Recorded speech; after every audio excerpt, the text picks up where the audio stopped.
Shalom and welcome to 2 Minutes of Torah. This year is entitled Daf Yomi Chagiga Chaf Dalid Amud Bet. The Mishnah discusses Amaratzim, people who aren't always so precise with Halacha, and a person goes ahead and brings over a bottle or a barrel of wine to a Chacham who's always very careful. Certain times of the year, if it comes from a town of Yehuda, the people were careful. Certain times in the year, you can take it and assume it's fine, it's not Tamai. Other times in the year, the people weren't so careful.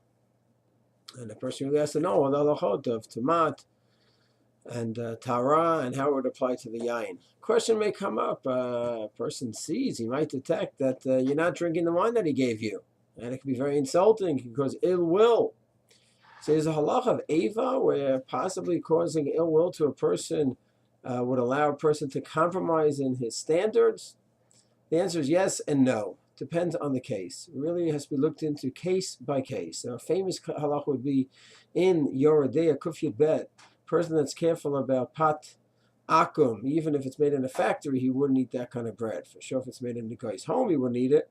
But he won't even eat it when it's made in a factory. It's called pas palter.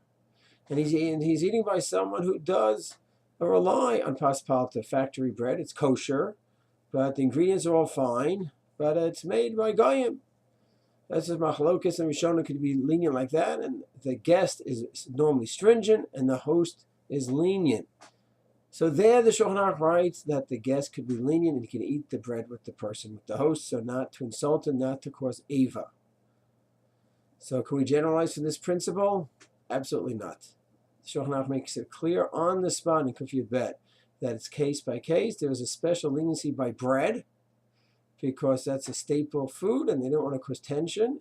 And the fact is there are lenient opinions that say factory bread is fine as long as the ingredients are kosher. So there the poskim Chazal were makil.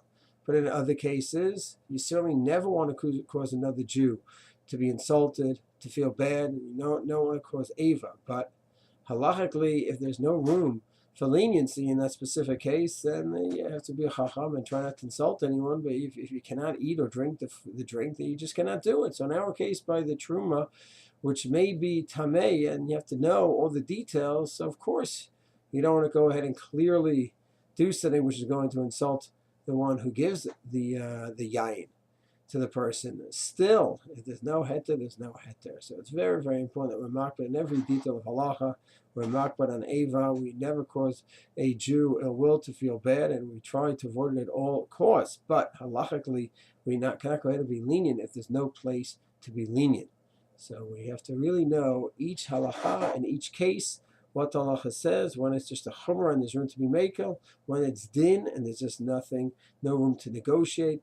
And Mitzvah Hashem, each time, by following halacha precisely, we can always go ahead and only create a Kiddush Hashem Shalom.